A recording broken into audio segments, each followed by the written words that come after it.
Hello and welcome to Podiatry Practice Mastery. Don here. I'm on tip number 6 of 20, my takeaways from this recent AAPPM meeting. And this tip was one I heard the first day, and it was more kind of focused on wording to patients.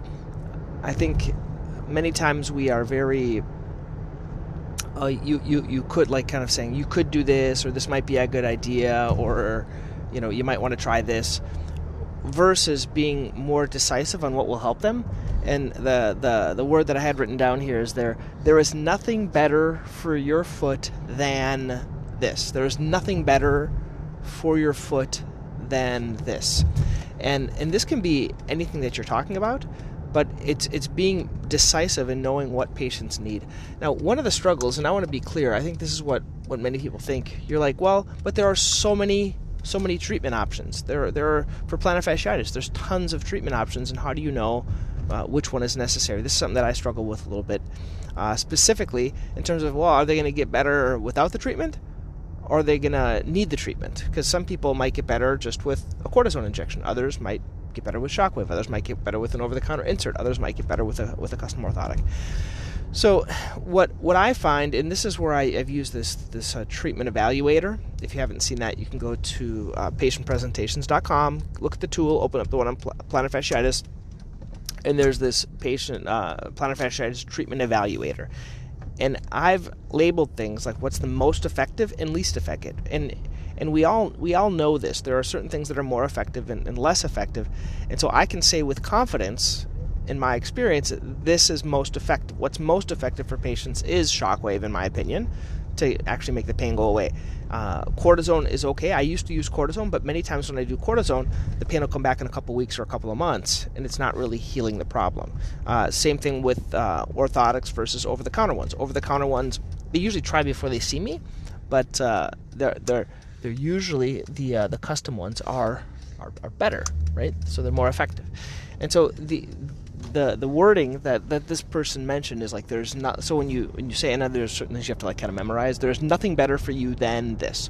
Now, the other thing that I always tell my patients is that if you were my mom, my brother, my sister, whatever they are, I would have you do this. And many times I'll do this if patients are asking me about a certain treatment, and you have to be honest, right? This is how would you treat your mom this way? Is this the best thing for them? Or they'll ask you, well, if it was your foot, what would you do? If it was your foot, what would you do? And so you can also use that. If this was my foot, I would do this. Now, this is just kind of some wording things that will help you to develop the confidence. But I think a lot of the reason we don't recommend, and it all goes back to this thing I talked about before, which was confidence. Okay, confidence isn't an easy thing to develop, but it takes practice. The more you practice, the more you do things, the more confidence you get. That's why in the beginning, when you're starting new technology, in my opinion, it's good to do it on everyone and not charge, just so you can make sure it works. So such as ultrasound, so you can learn how to do ultrasound, learn how to hold the probe, things like that, so you can build the confidence at documenting it on the machine. Also with shockwave, doing that in the beginning, doing that for free for patients, so you can learn and see how it works with them. So there are certain things we can't do for free, and I want to hypothesize maybe the reason I don't believe it as much is like PRP. I didn't do a lot of PRP. Because I couldn't do it for free to build my confidence. Amnio, I couldn't do amnio a lot, and I didn't find a huge benefit in that. And that could be my confidence. I didn't really believe in it. So it's hard to do things that you don't believe, such as, I'm just going to hit this again, such as laser. I just didn't find a great laser that, well, my goodness, this is so much superior than Lamisil. So that's another reason. So kind of watching on kind of what your wording is. And this is the next one. So tell me what works for you in your wording. What words do you have that work for you? Please let me know.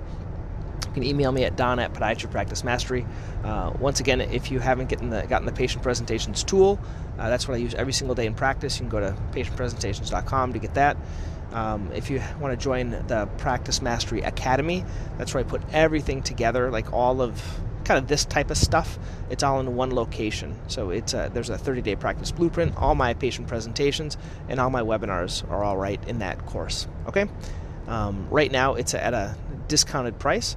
It's probably going to be going up. I was talking to someone the other day, and she says, and this is what I've realized, if you don't charge, no one values it, and no one will go through it. So it's a lower price. I think eventually it's going to go up to about $4,000, but right now it's not. But so you can go check it out right now if you haven't got it already. If you have it and haven't looked at it, please look at it. Okay, thanks.